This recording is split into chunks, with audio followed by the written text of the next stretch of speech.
Welcome to the Rhode Island Division of Developmental Disabilities Community Forum. Tuesday, December 10th, 2024. Hosted by Advocates in Action Rhode Island. Please note, this is the raw footage from December's forum. We will post the edited version, which includes links and additional resource information, soon. Hello everyone and welcome to our Developmental Disabilities Community Forum. Today, December 10th, 2024. And we at Advocates in Action Rhode Island are joined today by the Department of Developmental, DDD. So I'll turn it over to directors. Well, here, before I do that, let's go over a couple of Zoom tips to get us started. First, stay on mute. Who are you? Who are you?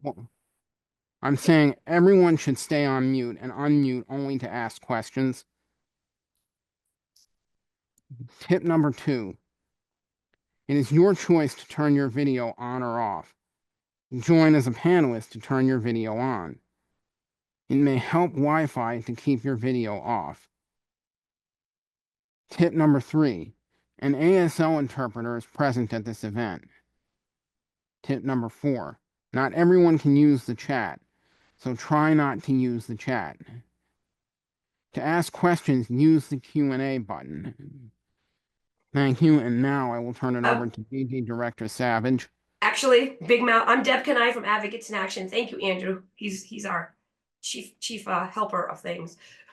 The ASL interpreter is on their way. So if you need an interpreter when they're here, we're going to assign them, and you're going to see a button that looks like that globe right there in the third tip that Andrew shared. You just click that and select turn on interpretation, and they will show up in another box will pop up on your screen with the interpreter. And the other thing is the thing about the Q&A button is that because we promoted you to a panelist, you're going to see the questions. Usually that's just for the panelists, but everybody who we can see, if you're a panelist, you're going to be able to see those, and we ask you, please do not answer them. We save those for the presenters and for the state to answer, and we like to have those answered out loud so that everybody can hear the answer, so we can share it with everybody, because it's a community forum. Does that make sense? All right.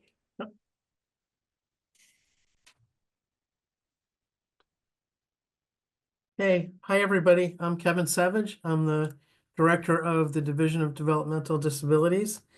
Thanks for having me on the call this month or this quarter. It's great to be here. So what we're going to learn today is we're going to get an update from Advocates in Action on their leadership series.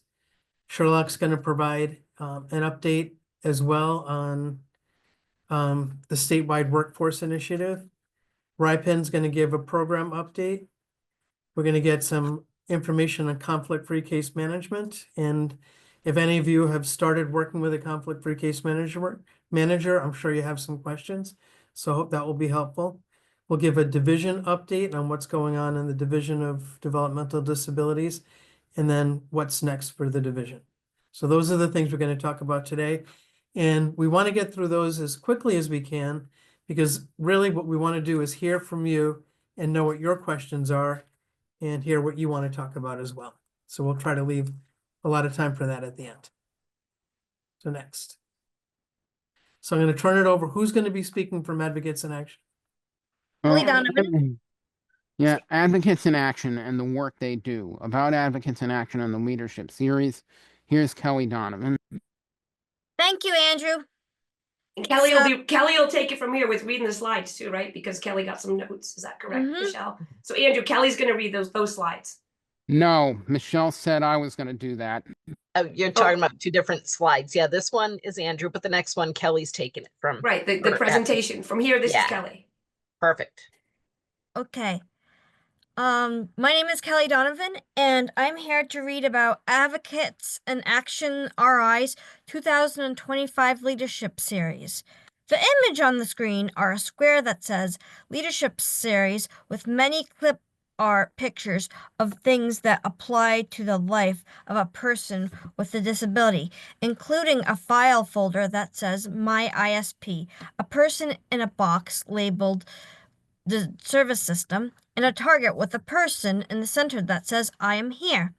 At the bottom of the box is a logo that says nothing about us without us, and a circle that says self-advocacy is cool, speak up. Also on the screen is the Advocates in Action logo. What is the Leadership Class Series?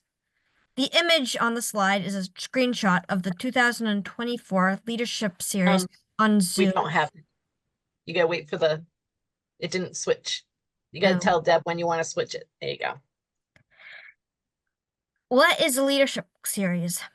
The image on the slide is a screenshot of the 2024 Leadership Series on Zoom, making a video about leadership.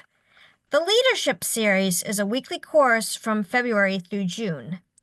Class members will learn about leadership skills, personal introduction and communication skills, person-centered thinking and planning, disability rights, how government works and voting, navigating the Rhode Island DD system, technology tips, and much more.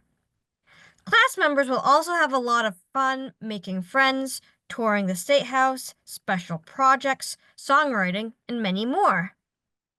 Switch. Who is eligible to apply for the Leadership Series? The image of this on a slide is the class of 2024 at graduation. To be eligible to apply for the Leadership Series, you must be a Rhode Island resident who has an intellectual/developmental disability. You must also be 18 or older age-wise. Those who will be celebrating their 18th birthday in the coming year are also welcome to apply. Family, friends, or support staff who will be supporting a class member are also welcome to apply. Switch. How to apply for the Leadership Series. The image on the screen is a computer finger pointing to the words Apply Online. Next to that is a QR code that will lead you to the web page to apply for the Leadership Series. Visit the special page on our website to find all you need to know about applying for the 2025 Leadership Series. Just go to www.advocatesinAction.org/leaders25_apply.php to learn more and to find the link to the application. You can also open your phone camera and hold it up to the QR code on the screen right now. A link will appear. Click that link to go straight to the 2025 Leadership Series info page. Just leaving it up for a few seconds for anyone who wishes to scan.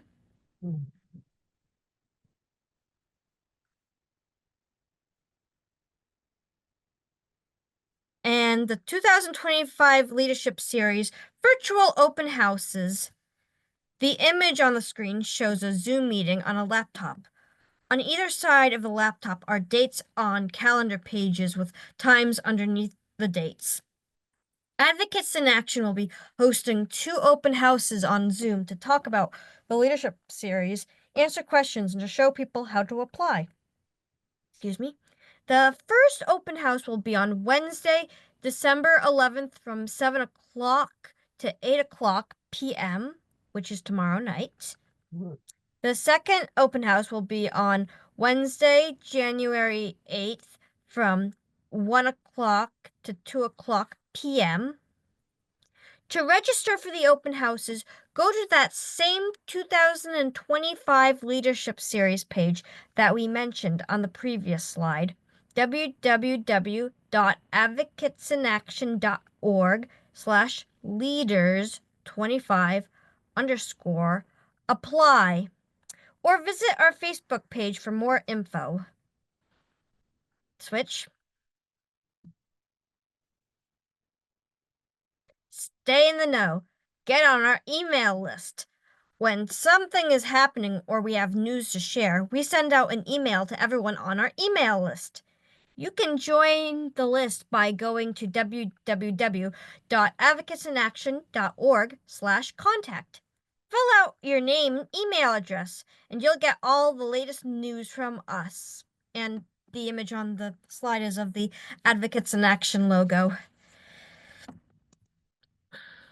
Can I just say that the state is we're going to have all of those slides for people. So all of the information that's there, you don't have to worry about writing the links down and stuff. And they're also set up, like, for example, this one, if you hold your mouse over, it'll take you to that link that Kelly just talked about. So when you get the PowerPoint, you'll be able to do those things. Are we ready for the stuff? You guys ready, Kim and company? We are ready. Right. All right, Rhode Island Statewide Workforce Initiative quarterly update. This will be from Ken Einloff at the Sherlock Center. Thank you, Andrew. And good afternoon, everyone. My name is Kim Einloff. I'm the coordinator of Youth and Adult Initiatives at the Paul V. Sherlock Center on Disabilities at Rhode Island College. We are here to provide an update on the Rhode Island Statewide Workforce Initiative. Our goal is to make it easier for employers, both agency providers and those who use self-directed services, to find and keep great DSPs who provide quality support.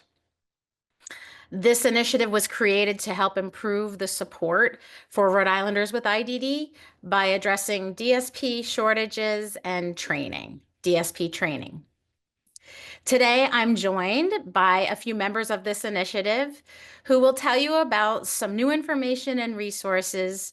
We'll also share some upcoming opportunities for collaboration, including DSP listening session follow-up, showing the Sherlock Center's new direct support workforce webpage with resources, sharing a new realistic job preview, sharing a new workforce data report, and sharing information about the upcoming annual Workforce Summit.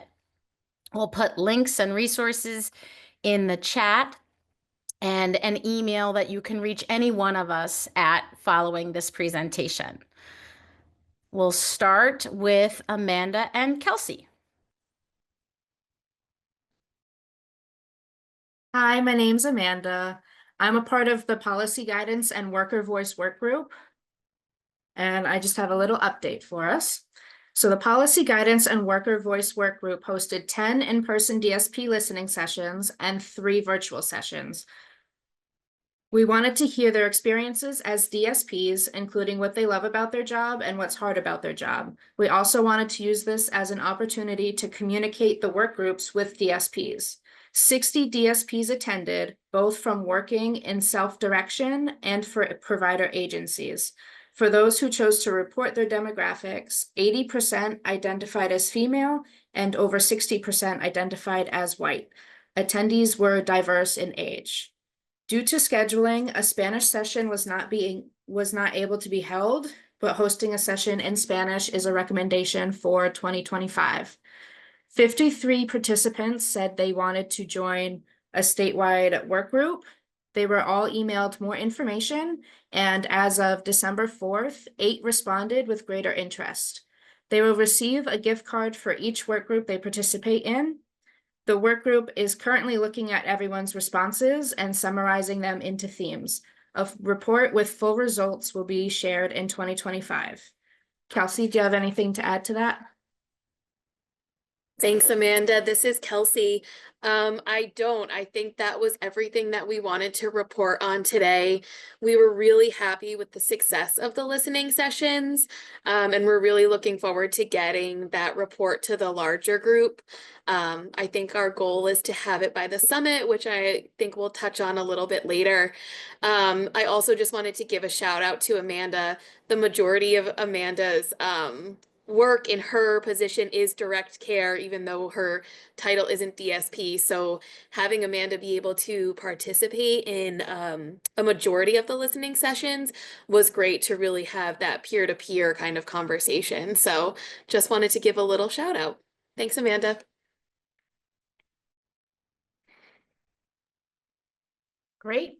Thank you, Amanda and Kelsey. Next, we're going to turn it over to Tyler Miranda. Hello, everyone. My name is Tyler Miranda, and I'm employee here at the Sherlock Center, and I'm here to announce that the realistic job preview has been posted for the community, and you can visit it on the Sherlock Direct Support Workforce webpage at riswi.org.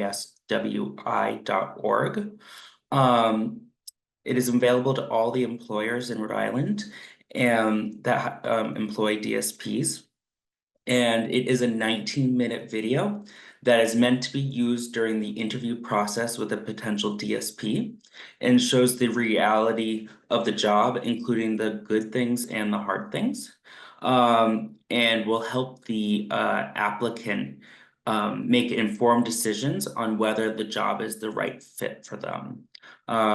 We were happy, 3 organizations really worked hard, including BHDDH, the Sherlock Center, and Direct Support Workforce Solutions at ICI, Institute on Community Integration at the University of Minnesota, to really get this, up and running and produced. And there was a lot of feedback provided by various groups, including the attendees of the previous RISWI Summit earlier this year, the Sentinels, 6 DSPs who attended listening sessions, RISWI's Selection and Retention Statewide Work Group.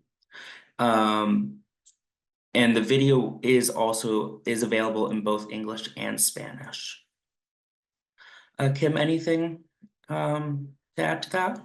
No? I think you covered it well. Thanks, Tyler. Awesome. Thank you. I will also be, if you could move the slide over one. Oh, actually, I can just share.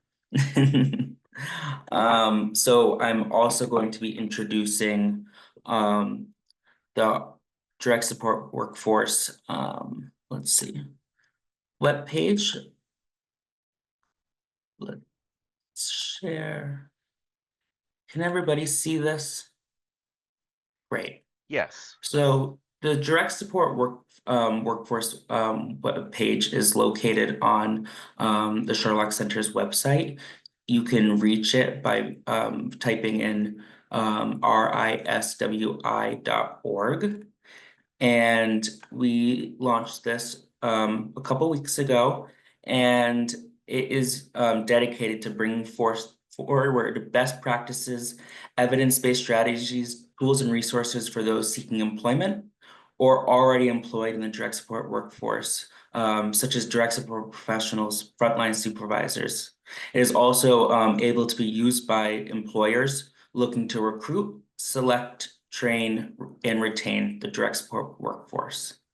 You have the ability to provide feedback on the direct support workforce webpage, and using this link, you'll be able to fill out a form to provide your feedback, and we welcome all feedback as always. This right here, we have a ability to make announcements, and this one is currently seeking feedback for the draft frontline supervisor competencies that the Rhode Island Statewide Workforce Initiative worked on creating. So there's draft competencies in English and draft competencies in Spanish, and using either of those links will also provide direction on how to provide feedback. So on this webpage, we broke it up into 3 different audiences. We have frontline or direct support professional, we have frontline supervisor, and we have employers. If we click on direct support professionals, it provides various resources, including the core competencies that was adopted earlier this year, as well as it in Spanish. The NADSP Code of Ethics, National Association for Direct Support Professionals, and some information about Standard Occupational Code, as well as what will be held on this webpage will be the Rhode Island Statewide Workforce Initiative data summary reports, which will be released and placed on the webpage with each update. So there are various resources on each of these pages, and according to who you are as an audience member. If you click on employers, it looks a little different as we created process containers according to recruit, select, train, retain, and data. And they may look a little bare right now. We are building resources as more resources come out. And as I was just talking about the realistic job preview, here is where you can find it on the web page. So each of these has some information according to the topic. So, or the orientation and onboarding checklist that one of the work groups produced is located right here.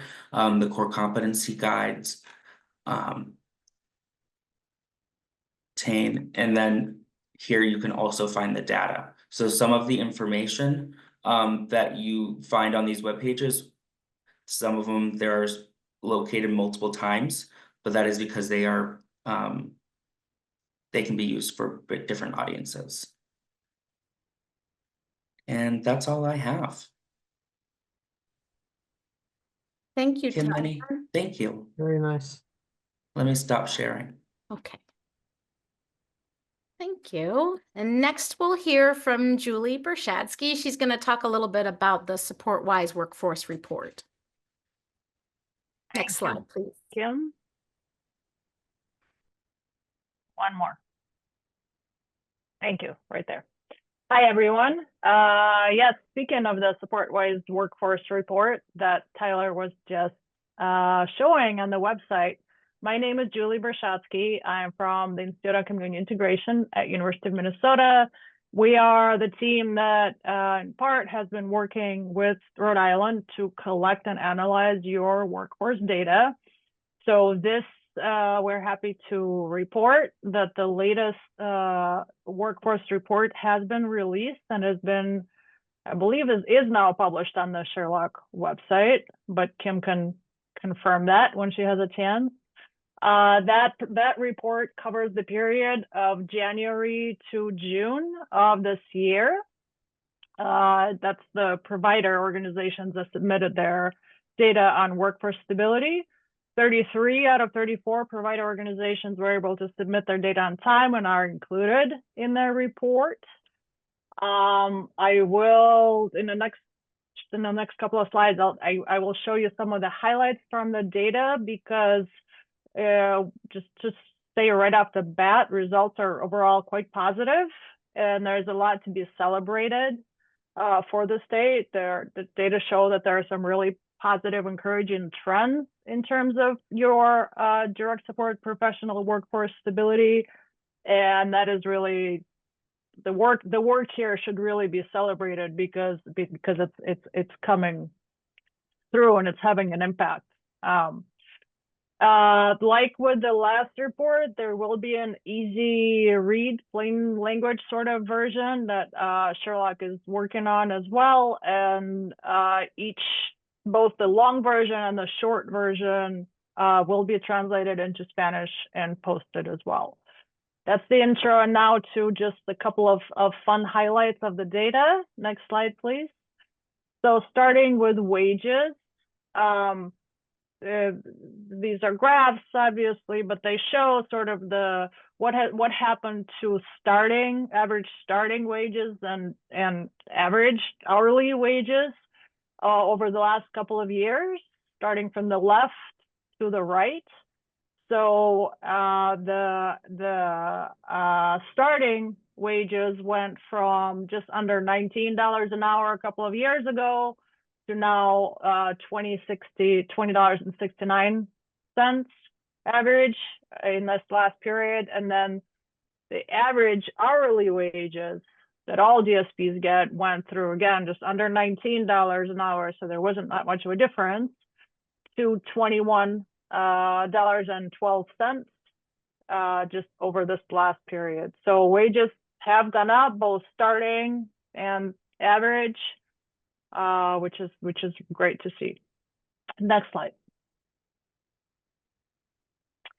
This slide shows you what has happened to turnover and vacancy rates during the same time period. So over the last couple of years, starting from the left to the right, the turnover ratios have decreased from 20.7% a couple of years ago to now 15.1%, which is significant reduction. And similarly, the vacancy rate has also decreased from 17.1% a couple of years ago to what is now 11.9%. So of course, still work to be done, but there's a really encouraging trends to see, and it's really kudos to all of the work that you all have done to make this happen. One more fun data point. Next slide, please. This is just a simple slide that shows you sort of the percentage of organizations, so the proportion of organizations out of those 33, 34 that said that they had to turn away referrals during that reporting period because they didn't have enough staff. So a couple of years ago, 2 out of 3 organizations, 63%, said that they had to turn away referrals. Now, in this last data period, that is down to 1/3 of organizations, 33%, which is still, still, again, as I say, work still remains to be done, but it's a huge, very significant decrease, and it's something to be celebrated. So with that, I think those are the highlights. There's a lot more data in the report. Lots more fun things to see if you are into data. But I think that is my time for today. So I'll pass it back to Kim. Thank you for listening. Thank you, Julie. Yes, much to be celebrated, and trends in the positive direction is what my takeaway is. So thanks so much, Julie. 2 more slides. The National Core Indicator Survey is coming up this month. You'll be probably seeing some announcements on social media and in your email and in the DD newsletter. It's coming and we're excited about it. We're recruiting survey interviewers right now. We'll be recruiting shortly. I think it's about to be released. Next month, we'll be getting those interviewers prepared, and participants will receive a letter in the mail announcing that they've been selected and may be asked to participate in the survey. February through May, the surveys will be completed either in person or in Zoom, depending on the person's preference. And in June, we'll be wrapping up and thanking everyone for their hard work. Some of you may be familiar with the National Core Indicator Survey. It's something that we do once a year.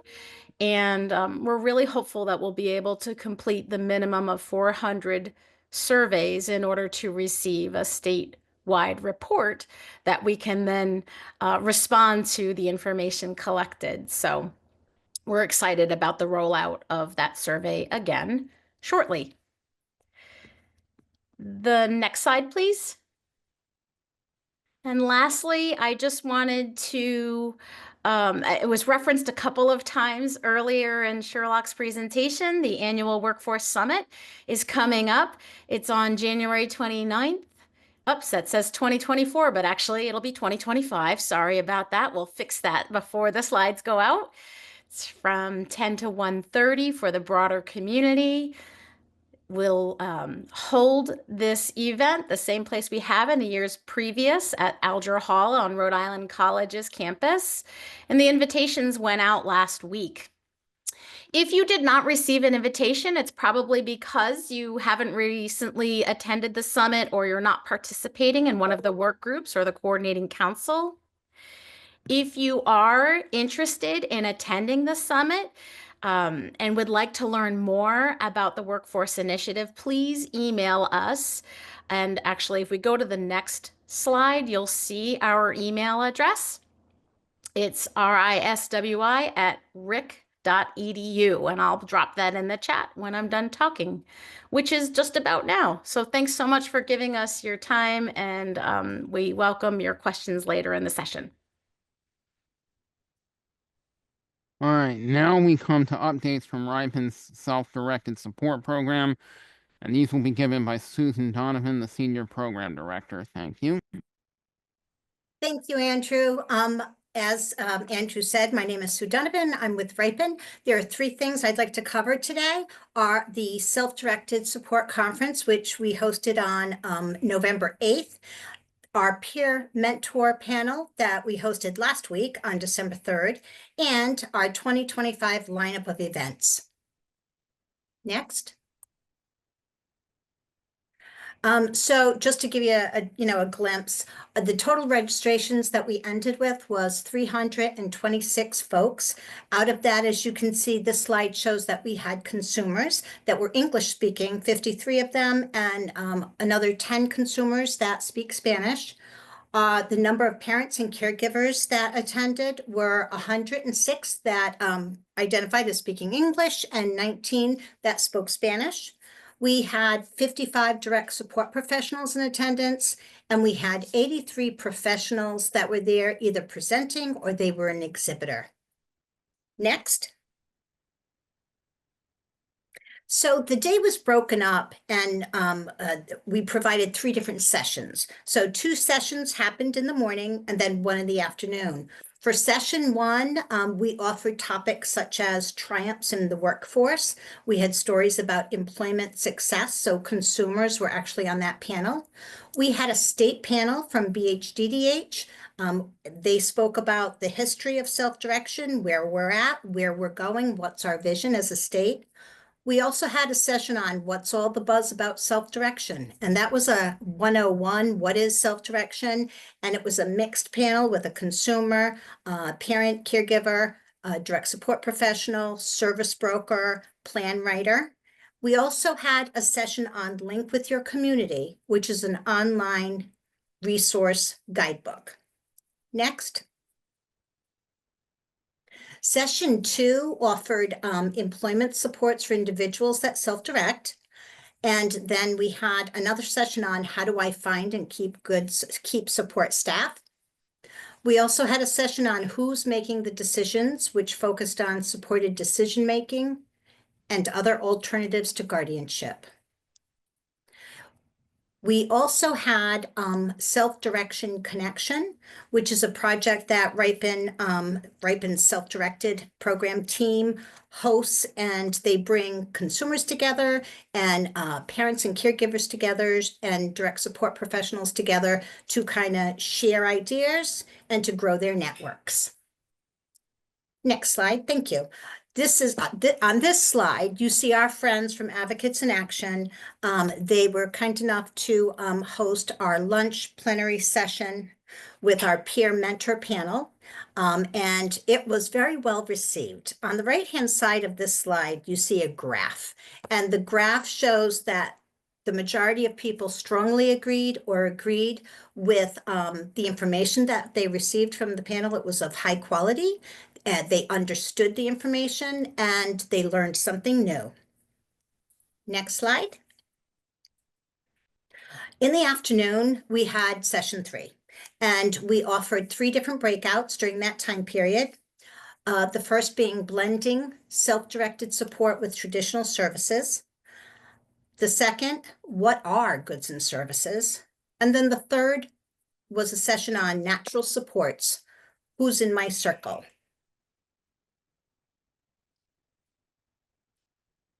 We also had a number of different exhibitors present for the day. Advocacy organizations included Advocates in Action, the Paul V. Sherlock Center, the Rhode Island Developmental Disabilities Council, and we gave Ripen a table. We figured, why not? Then we also had fiscal intermediaries there. They're the 6 agencies who offer fiscal intermediary services, so you can go to them to help establish and your self-directed services.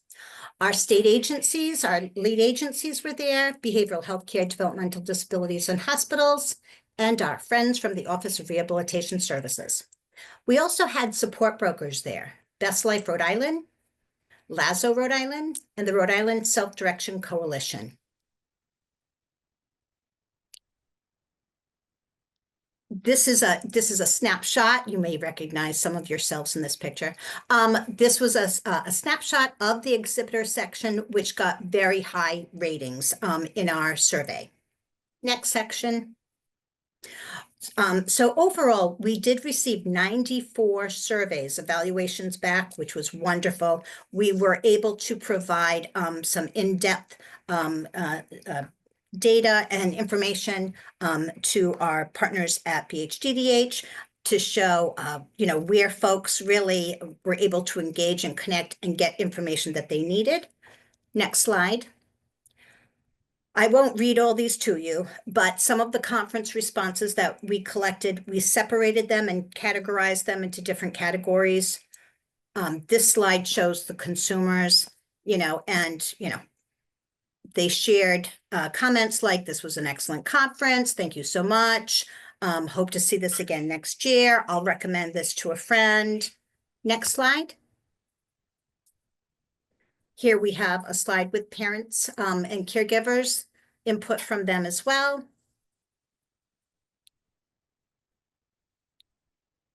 Next slide. Oh, you know what? Wait a minute. Could you go back a sec? Sorry. I just, one just reached out to me. I'm going to read this one. One of the parents wrote that there are a lot about self-directed that feels overwhelming, but with help, one can break things down into manageable pieces and get into a manageable place. And we're not alone. Plenty of other folks are going through challenges and struggles, and we can support each other to get through it all. All the workshops were helpful. I just thank you for humoring me. I just thought that was really kind of nice to share. Next slide. I know you're going through them to get it done in the recording. I'm We'll read all of that. So people who are watching it that don't read, they'll be able to Okay, know what it thank says. you. Yeah. Thank you. I was thinking of that, and then I'm thinking, wow, I'm really talking pretty fast here. Sorry about that. Our direct support professionals, our DSPs, they also weighed in. They thought the conference was very good. They loved the panel at lunchtime, which I must say, I read 94 evaluations, and the majority of them all gave kudos to the lunch panel. So thank you so much, A&A. Next. And then also professionals, okay? And I know by the end of the day, I noticed a lot of the professionals, they couldn't stop smiling. So I knew things were going well. Our exhibitors basically spoke to folks for close to 6 hours straight. Every time I walked through the front foyer and checking out the exhibitor tables, everybody was engaged in conversations. People had questions. So there was a lot of communication going on. So thank you to all of our professionals that supported this event. Next slide. All right, so last week on December 3rd, we had our peer mentor panel, which was kind of ideal since it kind of came on the tail of our conference. And the peer mentor panel, we had A&A supported Advocates in Action, supported our efforts on this, and attended with consumers who have completed the self-directed peer mentor training. And you can check out, actually tomorrow morning, you'll receive, those who were involved with the conference, there's a follow-up email going out. And that'll be going out tomorrow with links that will provide some of the content that what happened at the conference. You'll be able to check out on Ripen's website. So don't worry if you miss the conference. Over the next 2 months, but including as early as tomorrow, you'll be able to link and check out and look at that. Sharon just put a link in the chat for us. You'll be able to see a lot of the content that was shared at the conference. So same thing here with our peer mentor panel. That recording will be going up on the Ripen website, and that should be up by the end of the week. And next slide. So rounding up, here we are at our 2025 line of events, our lineup. On January 28th, we have the Sherlock Center coming to share work incentives for youth in transition. So for folks, for youth that are still in school, there are work incentives that they can utilize. And we'll have that, that'll be our first webinar of 2025. In February, we'll have our self-direction connection, which again, will be able to provide a networking venue online, a virtual community for consumers, parents, caregivers, DSPs. In March, we're going to be meeting the communications team. So our friends that are doing communications and training at BHDDH will be joining us, and you'll be able to meet the team, see what they've been up to. On April 26th, we're going to have a very special Saturday morning hybrid event. We will have we'll be sharing a self-directed toolkit with folks on the 26th, and you can come to the Ripon office at 300 Jefferson Boulevard, and there'll be hard copies, right, of different templates and tools that folks will find useful in doing self-direction, like job postings, sample job postings, or timesheets, data tracking tools, things that you're able to use to help you implement and start off your self-directed services. We will also offer that in a hybrid fashion, so that if you have transportation issues or you're not able to make it that day for whatever reason, you'll be able to Zoom in to share in the presentation and see the resources. May is our, our acknowledgement to Mental Health Month. So we will be having a panel on behavioral health, mental health services. And then in June, we'll have a couple of in-person events, which are yet to be, scheduled, but we'll get that out as soon as possible. At Ripon, we are upgrading our online and database system. So we're improving our registration process, and we're doing it so that it communicates with our database. So registration for all of these events will be available on the Ripon website after January 2nd. Next slide. That's the team. Just wanted to say thank you. Thank you to everyone. Last slide is contact information for our program, self-directed support at ripon.org. Thank you so much. And now, I'm sorry, it's kind of like standing up to take a break instead of staring at the slides for that long. If you just want to see each other again for a minute, because that's what you're supposed to do. Everybody awake? Everybody good? All right.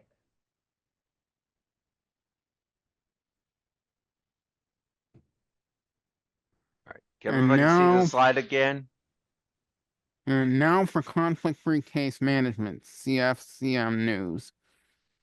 Main goal about services timeline. Hi, this is Brenda Duhamel from BHDDH. I will give the update on conflict-free case management. Good afternoon, everyone. So the main goal, right, of conflict-free case management is really to make sure that individuals get the services that they want and need. Remember that we have sort of two types of providers doing case management. We have conflict-free case managers, and they're either internal from the state, or they're external with a conflict-free case management agency that we're working with. We also have independent facilitators, and those are folks that used to be an independent plan writer that have participated in some training and are now considered independent facilitators. So case managers, they do not provide any other service. That's what makes them conflict-free. This lets them focus on helping you to find the best services and supports for you. So just another little overview of what conflict-free case management is. It's really a service for people that get long-term services and supports through Medicaid. And the goal is to make sure that people get the services that they need. And again, by only providing conflict-free case management, that agency can focus on helping the person find the services and supports that are available to them. These services and supports might be from an agency or any other place within the state. It's a requirement of Medicaid. Right now we have 10, actually 13 case managers that have been hired internally as state staff. And we have 3 conflict-free case management agencies that are currently working. We have CareLink, we have West Bay Community Action Program, and we have Child. We also have East Bay Community Action Program coming on board, and they will begin this month in December. And we have another organization called Healthcare Connect, which we hope will begin providing services at the beginning of the new year. Next slide. So conflict-free case management providers, they're responsible to assist you with writing your person-centered plan. They help you to take part in resources, services, and supports that are available in your community. They help you to explore new opportunities and activities that you may want to participate in. And they make sure that you are happy, satisfied with the services that you're currently receiving and can work with you to address things that you might not be so happy with. Next slide. So conflict-free case management has begun, and it started back in September of 2024. Like I said, we have those 3 conflict-free case management agencies that have started to take referrals. About 680 participants or so have started receiving conflict-free case management services. And a new agency is going to start in December, so we'll be making additional referrals. So stay tuned. Usually the way that it'll typically happen is you'll receive a letter or a phone call that will say, it's time to begin case management. I'll be your new case manager. Let's get together and meet and get to know each other. And you can certainly learn more about that if you go to the consent decree quarterly report that's available from July through September of 24. There's lots more information there. And again, all of the stuff you see mentioned here, we'll be able to click and get it. So don't worry, be there.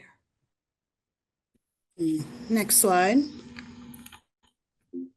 What's new with the division? 2 technical bulletins, TVs, changes to supplemental funding request, S109. And that's going to be me. I'm Kevin Savage again, and I'm going to walk you through some of the changes that likely will impact many of you. So the first one is the technical bulletins. So technical bulletins are documents that we put out to clarify some policy and practice changes at the department that hopefully make it clearer for you to understand decisions that have been made as we've kind of changed processes and how we do things at the department. So the first one is Technical Bulletin 25-1. And let me just ask this, Johanna, when people get the slides, will they be able to double click on the slide? Yes. So when you get the slides, you'll be able to double click on them and actually go to the technical bulletin and be able to look at it in detail. But the main gist of what the technical bulletin does is it shares details on how people with disabilities can get services while they're in the hospital. And it shares how direct support professionals can be paid. So it tells you both of those things.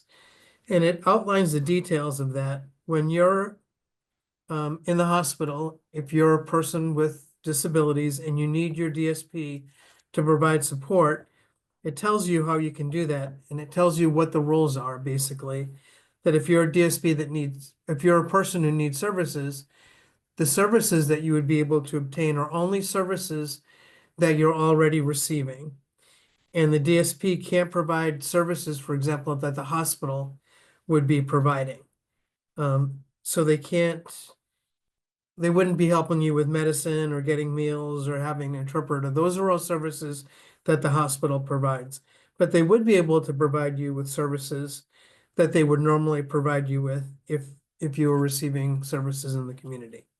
And so this technical bulletin outlines how you can receive those services if you're a consumer in the hospital, and then how your DSP can get paid for them. The next technical bulletin, TB, Technical Bulletin 25-2, is about the Whole Life Shared SLA program. And it shares details about Whole Life Shared SLA. And I know we've done a lot of talking about what that is and what it isn't.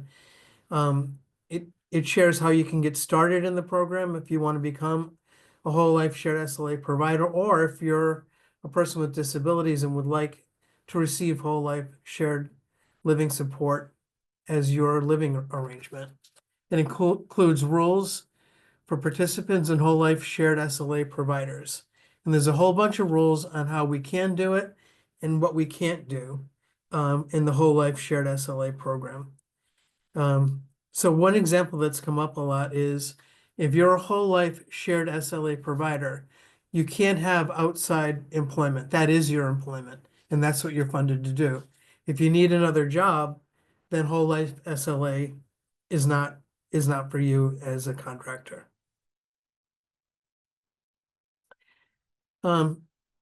Anyway, so we can move to the next slide. And if people have questions on that, happy to answer them as we move along. We've made some changes to supplemental funding requests, which we call S109s, and a lot of people are familiar with S109s, but we were asked by the court on a lot of things to make things easier for people, both for providers and for people with disabilities and whoever is supporting them. So one of the things that we tried to make easier and sort of less grueling for people is this whole supplemental request. So if you had an S109 in the last 2 years, the approval will be longer. So instead of just doing it and you have to do it every year, it will stay approved for the rest of your current plan year and then the following year. No new S109s requests will be needed if you fit into that category. Does anyone on the team, on the state team, have anything to add to that? It just thinks needs to be clarified. I will, Kevin. This is Tracy Yeah. Levesque. We are working with many of our providers to help identify who the individuals are that that fit this criteria, that may have had the supplemental funding request for 2 years or longer. That way, it helps eliminate the need for the new request proactively, and it helps reduce that burden as quickly as possible. Great. And we're going to send out letters, correct? To We everyone, are, yes, so yes. that you will be notified, so you know how it's going to apply to you. Thank you. Okay, next slide.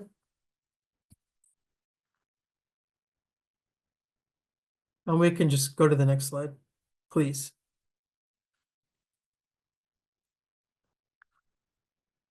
So the communication team put out an annual program report, and I will turn that over to either Ann or Johanna, whoever would like to walk us through the annual program report.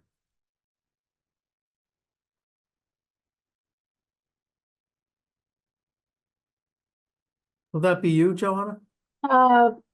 Sure. Yeah. I could totally do that really quickly. So the comms team, the communications team at the division worked really hard to collect all of the information of all of the different units within the division, different groups that help provide services to the population, the IDD, intellectual developmental disability population. So we worked really hard to collect all of the nerdy stuff that's very important, all the data, the numbers, and we did our very best to make sure that it makes sense. And so the annual report is in an easy read format.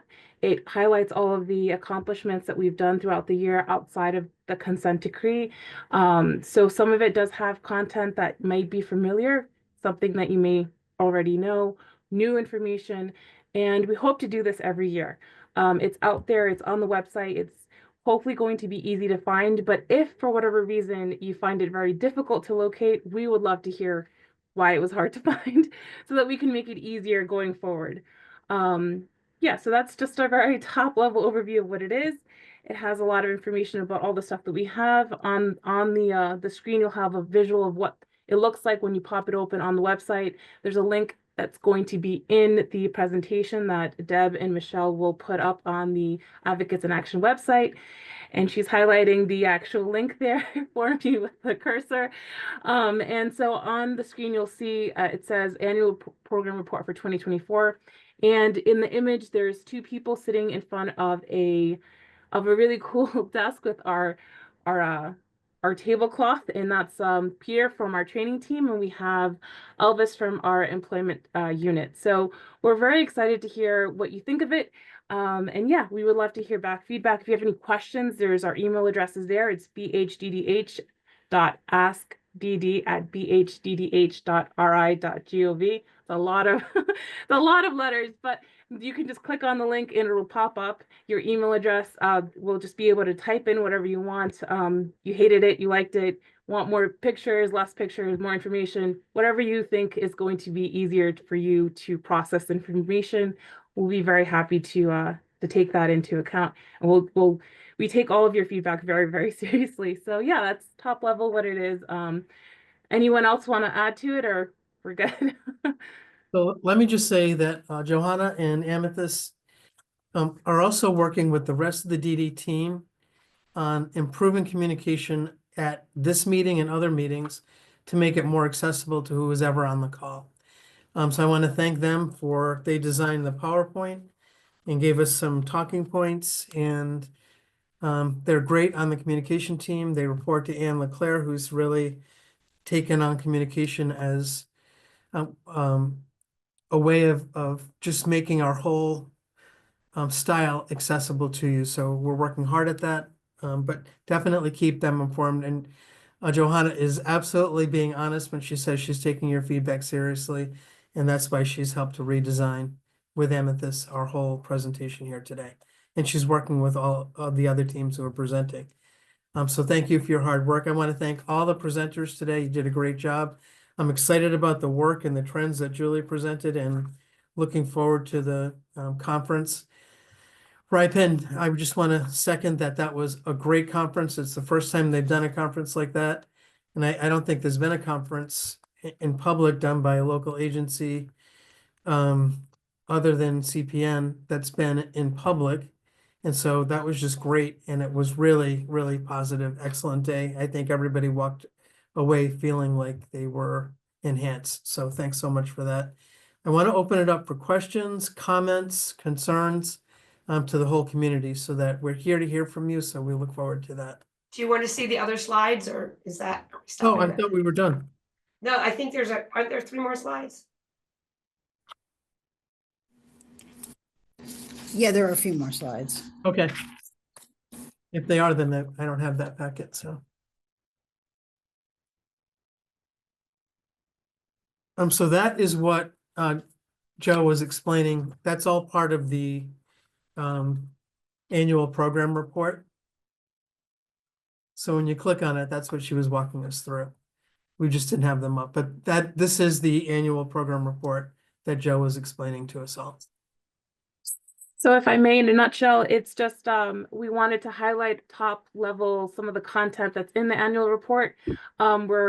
These are the services that we have been talked about a lot within the division, with the community, peer-to-peer supports, family-to-family supports, and remote supports. On the screen, you have images of 2 individuals with arrows on top pointing in different directions.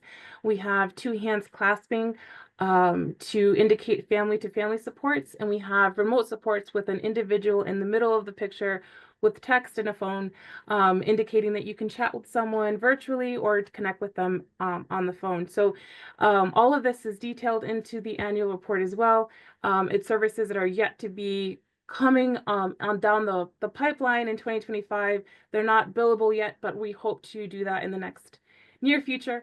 Some exciting stuff. And then some of the goals that we have for 2025 We like to just sort of introduce some of the things that we hope to accomplish and provide you as a community of individuals that we work essentially for, right? So it's to continue to meet Medicaid and consent decree orders. We take that very seriously at the division, to continue to strengthen quality of support provided to adults with IDD. Part of that is learning how to communicate better in written and verbal communication with all of our participants, and to continue to build and support opportunities for adults with IDD to make informed choices. We want to make sure that everyone has all the empowered opportunities and information in a way that makes them powerful about the choices in their lives. On the screen, you have oh, sorry. Sorry, I don't know why it went away. Hold on. Stop Okay. reset. On the screen, there's us. There you go. Yeah, it's I don't just know why us. it did that. It's all I good. don't know why it did it. Talk amongst yourselves. Huh. Why did it do that? Technology. What are you going to do? Yeah, I don't know. It's just stopped it. All good things. We can All good things. There we totally go. move on Yeah. if you'd like, just to make sure, because we have 20 minutes left and we want to hear from the Yeah. community and the Yes. participants. So if you have any questions, let's dive into that. The slide will be on the website. For sure. And the last slide had your contact information, which is on the website now, and it hasn't changed. So I do see a question in the chat about CFCM. Did Andrew want to read the question? Yes, I will do that. Just give me a second.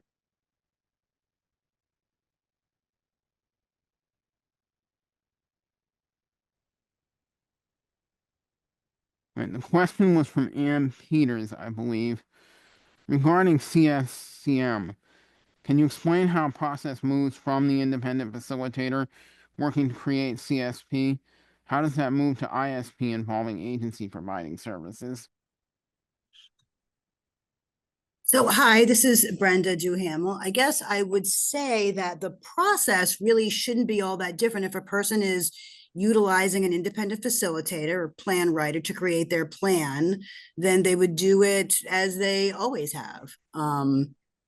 Working individual to create the plan and put that together on paper and submitting it to the state, making referrals to the particular service providers or individuals that they may like to deliver their services. Brenda, the question was mine. This is Ann Peters, and I'm wondering if you're working with an agency that now your caseworker there is helping to write your plan. At what point does this independent facilitator become involved in the process or engage the agency caseworker in the process? So you wouldn't have both an independent facilitator and a conflict-free case manager because they do the same thing. So you would have one or the other. If I'm hearing this correctly, Ann is stating that you're with an agency, is that correct? My daughter's with an agency, and it seemed redundant to have a duplication of services with different motives, to have somebody guiding my daughter's case, but having an independent facilitator, yes, come in to help direct the process. So the agency, so the whole point of moving to conflict-free case management was to relieve agencies of the responsibility of being plan writers, because that was considered by the federal government inherently conflictual. So the conflict-free case manager would come in to, especially to agency cases, and ensure that the plan is being directed according to what the person with disabilities wants.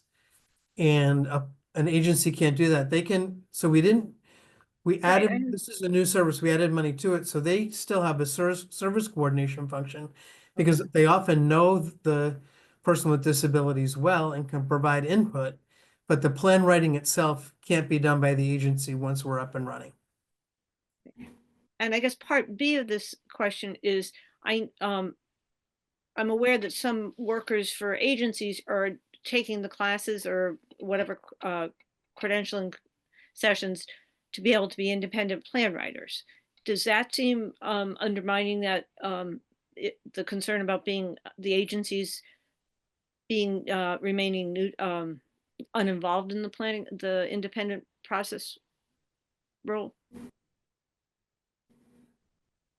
So a person who works for an agency as a DSP, you mean, or as a support coordinator? I would say as a support coordinator. And they also want to be an independent facilitator? They're taking training to be a trainer, an independent facilitator. Yes. I was surprised to hear that because it seemed to conflict with the basic plan for conflict-free management. I can't even say it. Right. I think we would need to look at that individually because you're right in that someone who is an independent facilitator isn't also working for an organization. Okay. And providing direct service, because you can't provide direct services and do case management. You can't do both. You have to choose one or the other. Yeah, we had someone a while back who wanted to come to the training and showed up to a training and then said she worked for an agency and we told her she couldn't. So I'm hoping that the person actually told everyone that they work for an agency as well, because that is a conflict. Can I just ask, when people ask a question, you can use the little raise your hand button on the bottom, or you can just raise your hand and we'll see you. Then just say your name if you're answering or if you're talking, so that people, because there's 2 screens here and all over the place, and if people can't see also, just so they know who it is. At the next, Andrew, there's a couple more in the chat, but you guys can also, if you put it in the chat and you want to ask it out loud, here's your time. So go for it, or have Andrew read.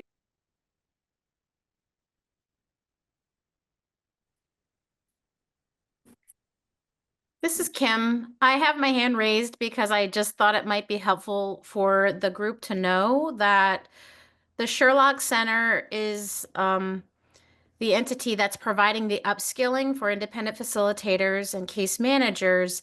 And in the application process, we would screen for a person's association with a provider agency so that we would identify that conflict right away before they would actually go through the training.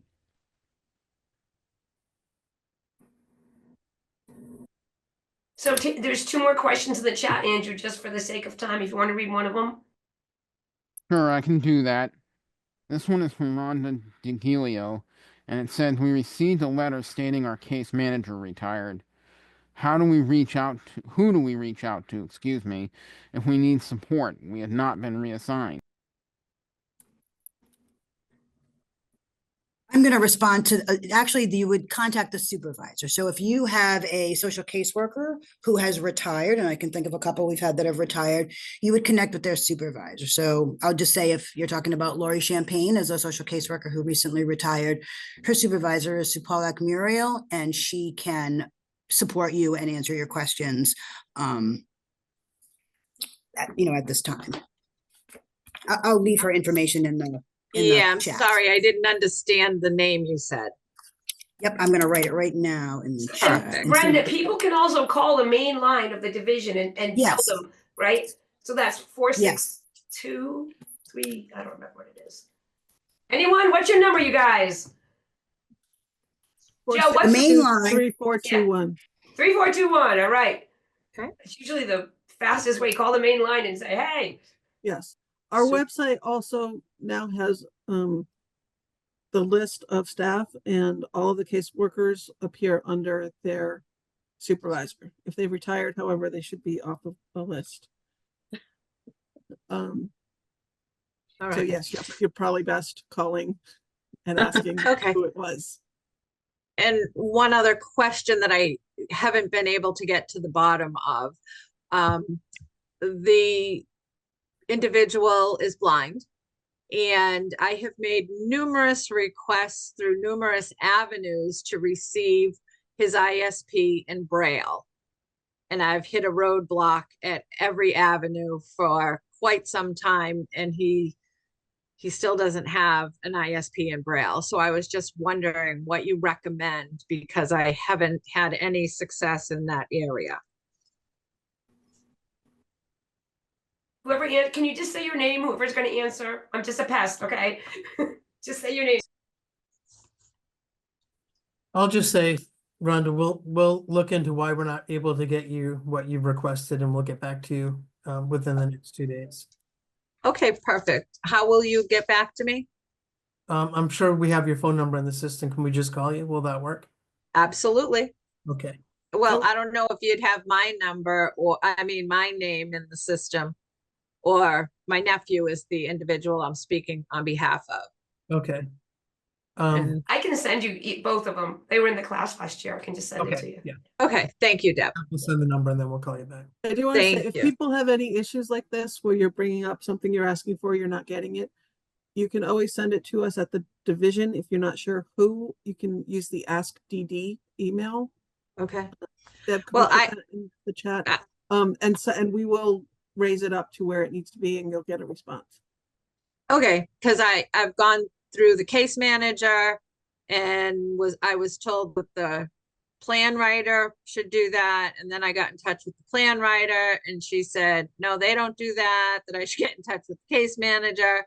So again, I reached out to the case manager and was told she'd escalate it to her supervisor, and then I let quite a long time go by, and then I reached out to the case manager again, and I've just gone round and round for over 6 months, just trying to. You see, have to make any more phone calls. Yeah, no. Sorry Okay, that thank you. One. That's no, okay. If people feel Thank they you. aren't getting an answer, they can use the Ask DD, and it will go through a different path. And okay, thank you. So Claire has a question on, will S109 changes in place for the last 2 years apply to those using self-direction? And will they receive letters? I'm assuming the answer is yes. Is that correct, Tracy? Yes, Claire, that is correct. It's across the system. Thank you. You're welcome. And I also had a question about the data that was collected about DSPs in the workforce initiative. Has there been similar data collection for employers, DSPs who work for self-directed employers? Julie? Or Kim? Yeah, this is Kim. Julie had to leave the meeting, so I'm going to respond to your question, Claire, and I'm so excited that you asked that question, because right now the data reflects the provider as the employer and the DSPs that work for them, the frontline supervisors that work for them. We have been talking with the division, fiscal intermediaries, the Self-Direct Coalition, RIPEN, the Sherlock Center's Self-Direct Supports Network, and we are really working on trying to figure out the most efficient way to collect that information. We are very motivated. We have intended to. We just haven't quite figured out the channel in which to do that, but we will make sure that we keep the community informed about our progress in collecting that data. Okay, thanks. Because I thought I heard that it was just the providers that was data that was shared today. So thank you for the effort. We'll see. Keep Our posted. pleasure. Okay. Who else would like to provide input?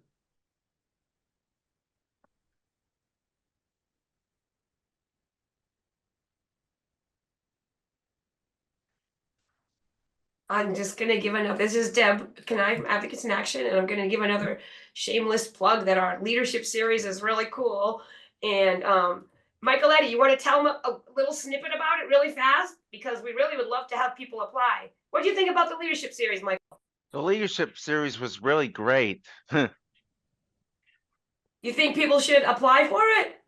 Yeah, I think people should apply for it. It's free. It's sponsored with support from the division, and it meets every Wednesday. It's a lot of work, but we have a lot of fun. Most of it's on Zoom. We have a couple of in-person events, and the deadline to apply is January 17th. So that's really important to know. So. Yeah, that's really important to all newcomers. And if you got lost in all those long URLs, those long web addresses, you can just go to advocatesinaction.org and there's links there to send you to everything else. Exactly. I believe Claire has a question. Go Yeah, ahead, Claire. not a question, but I actually, being retired, have all the time in the world, and I read the DG newsletter and I read the annual report. And Johanna and your Amethyst and your team, that annual report is, and I used to ask DD to give my input, but I'll give it here.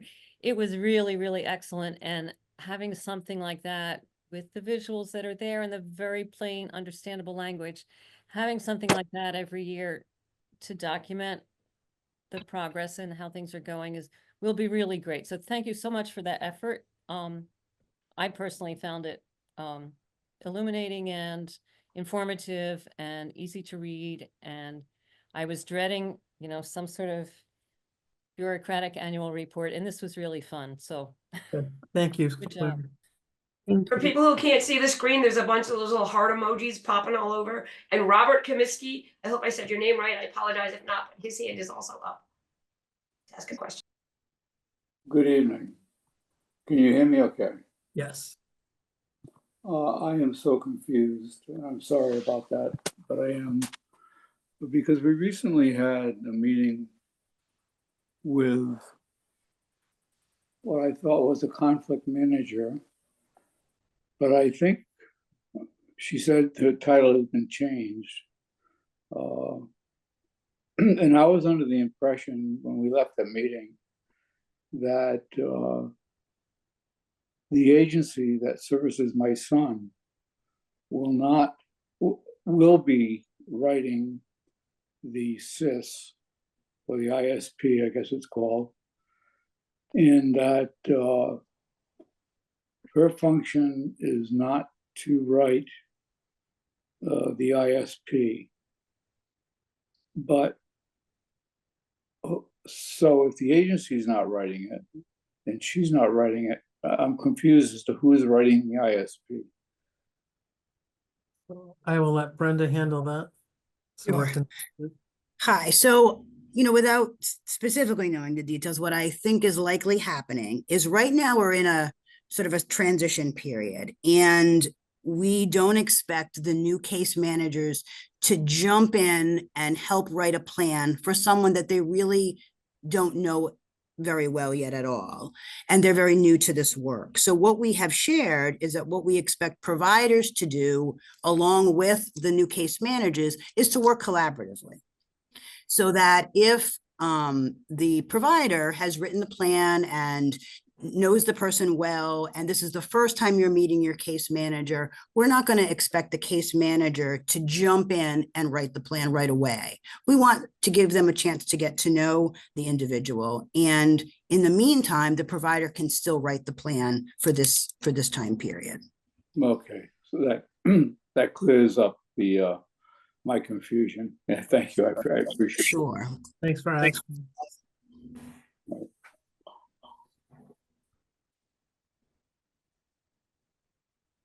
Anyone else?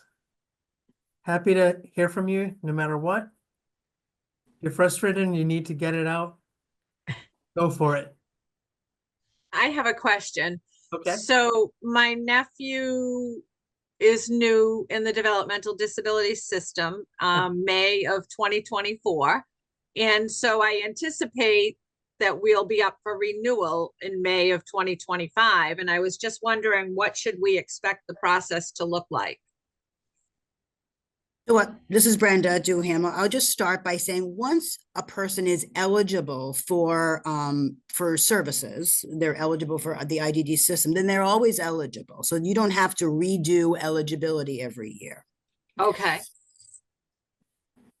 When a plan is developed for your nephew or with your nephew, then from whatever date that is that things get started. So say their plan is written and it is to begin, say, in October, and it goes from October to September, that's when the new plan will be due the next October. So they're done annually. And so the case manager would come in and begin to talk about, what kinds of goals and how things are going. And so they would start to plan for that meeting prior to the 1 year mark. Okay, so his 1 year mark is May 1st of 2025. So is that the 1 year mark from when services are beginning, or the 1 year mark from when he became eligible? His services began May 1st. Okay, so right. So then if that's when his plan starts, it would be probably a couple months before May, when the case manager is going to start working, with him to create a new plan for the following year. Okay, so will we expect to be hearing from a case manager or the plan writer? So if you have a plan writer, if you have a plan writer already, then the plan writer. Okay, so and so if I don't hear from the plan writer, in what window should I start reaching out? So usually folks begin to start preparing to do the plan a couple of months beforehand. So if the plan is due in May, then I would suggest in March. Okay. Folks would be, reaching out and starting to do this work. Okay. And, so obviously we've gone through this process once. Should I expect the process to be similar for the upcoming year?